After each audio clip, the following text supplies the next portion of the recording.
Hey, welcome back to the Ernest P YouTube channel. I'm Ernest, and today I'm going to answer a question I've gotten a few times, which is how much do I make as a mobile mechanic? So 2 years ago, I started this business by myself. I just realized I was working a different job at the time, and people found out that I was good with cars. I grew up working on cars, and so they asked me to change their brakes, and I charged them really cheap to change their brakes, and I realized that I was still making more money than I was at my normal job. So I thought, hey, let me give this a try. So I started 2 years ago my mobile mechanic business. I worked out of the back of my pickup truck for a while, and then it got a rod knock, so I rebuilt the motor, but then I realized the motor was worth a lot more when it was out of the truck, so I just sold the motor and didn't put it back in my truck. So then I bought a UPS truck, and now I work out of the UPS truck that you'll see in the thumbnail, and you'll see in other videos as well if you follow the channel or check those videos out. So the question is, how much do I make as a mobile mechanic? So I'll go over a few of those questions, jump right into it. I don't want to waste your time, and hopefully I can gain your subscription and following as well. So first, most interesting question probably to answer is what's the most I've ever made as a mobile mechanic? So normally I try and not rip people off. So, you know, I'll charge people what I feel comfortable charging and what the job's worth to me. But every now and then people will contact me asking if I would do a job for a certain amount of money, or they will contact me saying, hey, the dealership said they will do this for me for $2,000, or I'm hoping to get this done in at least not pay more than $700, where normally I would have said, okay, I'll do it for $500. Then if they say I don't want to pay more than $700, then I'll go up to maybe $600 or $650, and I'll appease them. I'll give them a discount off that $700 that they offered me, and I'll also make a little bit more than I wanted as well, or had anticipated making. So the most I've ever made was one of those circumstances. Somebody called me and they said, hey, will you do this job for X amount of money? And it was an electric power steering rack in a car. I don't even remember which car it was. It's been about a year and a half. And the electric power steering rack itself costed, I think it was like $700, but they said, will you do this for $2,400? They said the dealership wants to charge me $3,000, and I want to pay you $2,400 if you can do this for me. And it was within like a certain amount of days or something. They wanted to get it done ASAP, like, the next day or by on that Saturday they needed to have it done. So they said, I'll pay you this, and can you do it for me? So I said, yes, I'll do it. And so they ended up paying, I think total, labor, parts, everything, they just paid their price. And so in about 4 hours, I ended up making, I think it was like $1,400. Now that's not something I would normally do. I wouldn't normally charge people that much. It was just one of those blessings. They said, look, I'm willing to pay you this much. I want to pay you this much if you can just do it for me. So that's the most I've ever made. 4 hours, $1,400, super good payday. My goal for what I want to make when I plan my days out, when I plan my jobs, I aim for no less than $60 an hour, including travel. Because it is a mobile mechanic business, I spend a significant amount of my daily time traveling, so 2-3 hours, what have you. I try and factor in how much money am I going to make while I'm sitting in the car as well, because that's part of my work day. That's hours driving to get to jobs. Maybe not one job, but 30 minutes here, 30 minutes there, 30 minutes there. It all adds up. So I try and factor in, okay, if I'm going to do a power steering pump, and it's going to take me an hour and a half to do the job, but I'm going to have a half hour of traveling, then I'll kind of round the job up in my head to 2 hours. And I try not to make less than $60 an hour. Occasionally, and so I charge people per job. So if I mess something up, I'm taking longer than I should, or I'm faster, then that's on me and it's not on them. So that way they're not saying, hey, I'll pay you $50 an hour or whatever, and I just dilly-dally and take my time. I can just say, look, I'll do it for this much, and it's usually a good little bit cheaper than anybody else will do it because I don't have any overhead. And I just use cheap tools, and I focus on just trying to make the right amount of money for me. So if the job should take 2 hours, then sometimes I'll get it done in an hour and 15 minutes, sometimes an hour and a half, and rarely 2.5 hours. Sometimes something weird will happen and it'll go long. So my goal is like $60 to $100 an hour, and that $100 mark comes from not the book. Like if the book says 2 hours, then I'll charge like 120. But in my head, if I can do it in an hour and 15 minutes, then that's my goal, and that's about $100 an hour. The lowest I make, starting out, it was a little bit tougher.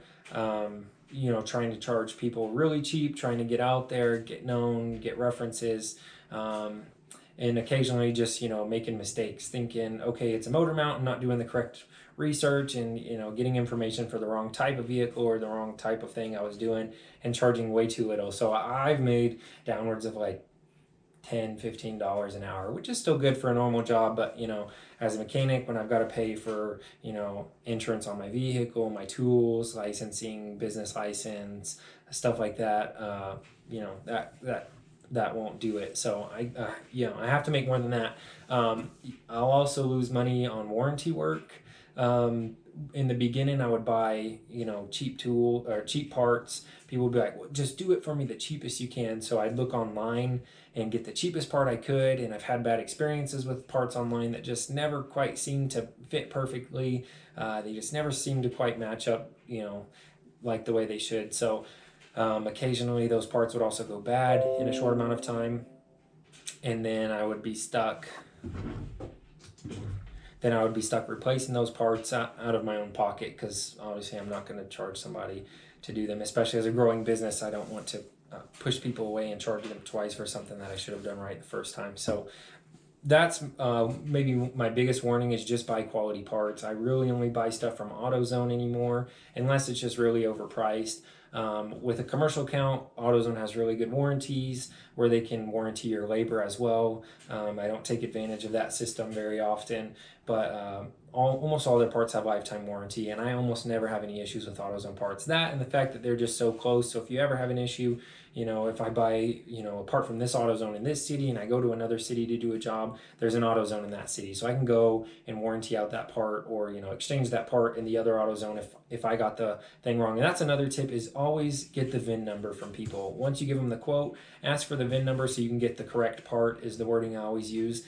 And they never seem to have an issue with sending me the picture of their VIN number inside their door or their window. And just always double checking that VIN number at the part store. I never tell them what the year, make, and model is, because a lot of people have that wrong in their heads, or they don't know the correct engine size, or they tell you the wrong engine size, and the VIN number almost always has all that information.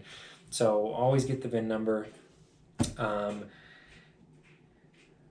But it's nice because I'll work, and if tomorrow, for example, my wife has family coming in from out of town, so I did all my jobs this evening, and I'll do all the rest on Wednesday. So I can schedule my own time. It's really awesome, although I have to be diligent with it, because I can say, hey, I don't want to work at all, and then I'm not making any money, and then it's hard to pay rent. So you have to be diligent and say, okay, I'll do the jobs, I'll do the work. So make sure that you're the kind of person that will do that. If you're thinking about getting into your own mechanic business, if you can do the work yourself, you can keep yourself motivated. And then occasionally there's just times when there's no jobs. I haven't seemed to find a pattern in them. Around the beginning of the year was really slow, and occasionally there will just be a week that nobody calls. I run Google ads to get business, and sometimes nobody calls. Nobody seems to find my business. I'm not sure what it is. I'm not sure if all the mechanics in the area are out of work for the week, or if it's just me occasionally. But sometimes there's no job, so you always have to plan ahead for those rainy days and kind of keep some savings up. It's never been more than a week or maybe 2 weeks at the most, but that's when I was declining a few jobs that were a little too far away for what I wanted to do. For example, brakes, but I had to travel 2 hours away, and it just wasn't worth it, because to be competitive, I couldn't charge them worth my time and travel to go all the way up there to do brakes. They could have easily just got it done at any shop, or any brake service or oil service shop. Just plan ahead for times like that. But for the most part, I've had really good success. Everybody whose car I've worked on, I've just tried to be very honest and very straightforward with them, replacing the things that need to be replaced, but explaining to them why. And just building good customer relations, and they've always seemed to refer other people. In fact, I can't think of many people that I have worked on their car and they haven't referred me to somebody else. So that's been a big blessing. Just treating people right has gotten me a lot of service as well. So that's it. That's how much I make as a mobile mechanic. The overall is just how much does it make sense for me to make. If I was making any less, then it would make sense for me to continue through college, which I am doing, and get a degree in something else and get a job in a different field. And I don't feel comfortable charging too much more than I do because I don't want to rip people off. But when I do charge what I charge, it's always justified to me by that's what I'm comfortable making. Whether or not the next guy over in the shop across town is making the same amount of money I am in an hour, that's between him and his employer. And whether I'm making more than him or not, that's what it's worth for me to do it. Like I said, if I was making any less, then it would make more sense for me to look for a job elsewhere. So that's kind of the number I go off of. You do you. If you're thinking about getting into this, charge what you feel comfortable charging. You have to grow your business, licensing, vehicles, insurance, all this stuff. You don't have as much overhead as a shop, but you do have to take care of your business as well. So if you charge too little, you won't be able to support yourself, and charge what you want. So charge what makes sense for you. If people complain about it, you're making more than Joe Schmo at the other shop. Well, Joe Schmo could easily do this, or if I was making any less, then I wouldn't be in this business. So whatever you want to make, that's it. I don't want the video to get too long.